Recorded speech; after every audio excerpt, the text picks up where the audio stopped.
So different types of renewable energy, solar, wind, tidal, wave, biomass, geothermal, इन सब के बारे में आज हम समझेंगे in this very basic conceptual video, because it is very important to understand कि इंडिया का एनर्जी मिक्स, एज हम फॉसिल फ्यूल्स को छोड़कर दूसरे रिन्यूएबल रिसोर्सेज की ओर बढ़ते हैं, तो वो कौन कौन से एनर्जी सोर्सेज की ओर बढ़ने वाला है, what is going to be the direction of India's energy mix in order to ensure our energy security. Start करेंगे एक वैल्यूएबल इंफॉर्मेशन के साथ, that we also celebrate a day. देश में एक दिन रिन्यूएबल एनर्जी को सेलिब्रेट करने के लिए मनाया जाता है, and this is our Akshay Urja day. हर साल 20 अगस्त को हम ये मनाते हैं to underscore the significance, the importance of renewable energy sources and to highlight India's achievements in this sector.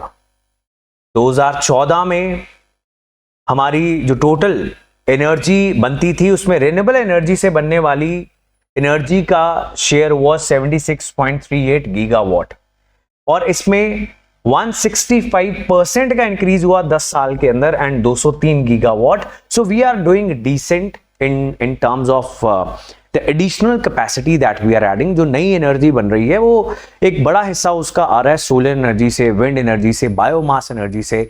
सो ना सिर्फ हम रिन्यूएबल सोर्सेज से एनर्जी पैदा कर रहे हैं, हम वेस्ट भी मैनेज कर रहे हैं। बहुत सारा एग्रीकल्चरल वेस्ट, उस वेस्ट टू वेल्थ जनरेशन में वेस्ट को भी मैनेज करने का काम चल रहा है। 2004 में अक्षय ऊर्जा डे मनाना स्टार्ट किया था ministry of renewable energy, new and renewable energy ने, and this is an opportunity to showcase that India is committed to its commitment, जो हमने प्रॉमिस किया है सारी दुनिया को और अपने साथ भी, कि ग्लोबल वार्मिंग और क्लाइमेट चेंज की लड़ाई के खिलाफ जो हम कदम उठाएंगे उसमें we are going to achieve the target of 500 gigawatt of electricity generation from non fossil fuels by 2030। तो ये बहुत इंपॉर्टेंट टारगेट है इंडिया का, 500 gigawatt non fossil fuel sources से एनर्जी पैदा करना 2030 तक। That is our objective. अक्षय का अर्थ होता है इन संस्कृत एटर्नल, मतलब जो कभी खत्म नहीं होने वाली, which is the renewable sources of energy, that is why उसे रिन्यूएबल बोला जाता है, एंड ऊर्जा मीन्स एनर्जी। सो अक्षय ऊर्जा, कभी ना खत्म होने वाली एटर्नल एनर्जी। ऑब्जेक्टिव्स क्या हैं? इंडिया में रिन्यूएबल एनर्जी सोर्सेज को इंपॉर्टेंट माना जाता है। आम जन के बीच में, आम जन में अवेयरनेस पैदा करना that fossil fuels they are not very healthy and their government is trying to shift away from the traditional sources of energy. जो फॉसिल फ्यूल्स हैं, पेट्रोल, डीजल, कोल, वहां से सरकार दूर जाने की कोशिश कर रही है, transitioning to renewable energy to combat climate change. So that is the objective. अब बढ़ते हैं हमारे आज के टॉपिक की तरफ, types of renewable energy. Now first one and the most prominent one right now, जो सबसे ज्यादा जिसकी अडेप्टेशन भी हो रही है, सबसे ज्यादा जिसे अडॉप्ट किया जा रहा है, यूज किया जा रहा है इंडिया में and even world over, which is solar energy. Now it is harnessed from sun's radiation, that is why this is very important. यहां पर एक इंपॉर्टेंट जानकारी जो आपको भी एक अपना काम करना है, that is international solar alliance के बारे में पढ़ना है, if you are not aware about international solar alliance. So solar energy can be transformed into electricity using solar panels। Sunlight से बिजली बन जाती है using solar panels, which are also known as photovoltaic cells, PV cells जिसको हम बोलते हैं, right. So that is the major source. इसके अलावा जो सोलर थर्मल, सो धूप से गर्मी पैदा करना और उससे कुछ ना कुछ काम लेना, वो एक माइनर चीज है, लेकिन मेजर ये पीवी सेल्स के जरिए बिजली बनाना is the bigger sector. So that is what the number one type of renewable energy is solar energy, due to its abundance of what? Sunlight. Solar power stands out as one of the most widely available renewable energy sources. China, US, India और Japan, ये सबसे leading countries हैं when it comes to generation of solar power. So India is at number 3, which is an achievement. और इसीलिए इस segment में हम India को क्रिटिसाइज, गवर्नमेंट को क्रिटिसाइज नहीं कर सकते, बिकॉज सरकार ने जेन्युइनली बहुत अच्छा काम किया है सोलर पावर जनरेशन में। आगे है विंड एनर्जी, हवा से kinetic energy, the movement energy, wind mill चलाना और उसकी वजह से टरबाइन घुमाना और बिजली पैदा करना। सो दैट इज विंड एनर्जी। अब इसमें बहुत सारी प्रॉब्लम्स ये हैं कि आपको विंड फार्म बनाने के लिए बहुत सारी जमीन की जरूरत है। Land is a limited resource, agriculture भी करना है, इंडस्ट्री भी लगानी है, पॉपुलेशन बढ़ रही है, हाउसिंग भी प्रोवाइड करनी है, अफोर्डेबल हाउसिंग के चलते बहुत सारी जमीन जो है उसकी जरूरत एग्रीकल्चर से लेकर दी जा रही है उसको। सो लैंड तो बढ़ने वाली नहीं है दुनिया की, in fact sea levels are going to rise और प्रॉब्लम आएंगी।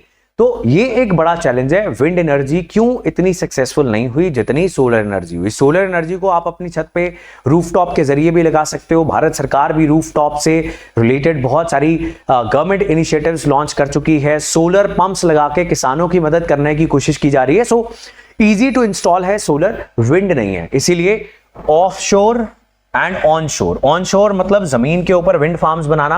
अब डेजर्ट एरियाज में तो बनाए जा सकते हैं, उसमें भी प्रॉब्लम आई है। वहां के बर्ड्स बहुत सारे like the great Indian bustard, उनको प्रॉब्लम आनी स्टार्ट हो गई। उनकी ऑलरेडी स्पीसीज बहुत number is very less, they are already endangered.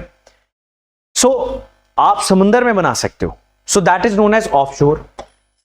So they are also a major contributor to the total renewable energy mix when it comes to different countries. और China और US they are the leaders. India इसमें इतना अच्छा नहीं कर पाया। India is tapping the solar energy more than it is working on wind energy. अगली है hydro power.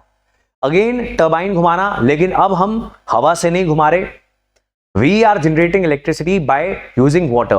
Damming the water, आप नदी को बांध लगाते हो, वहां पे पानी इकट्ठा करते हो, जब पानी छोड़ा जाएगा टरबाइन घूमेगी, and that is what hydro power is. छोटे dams, the small hydro power projects, they are better.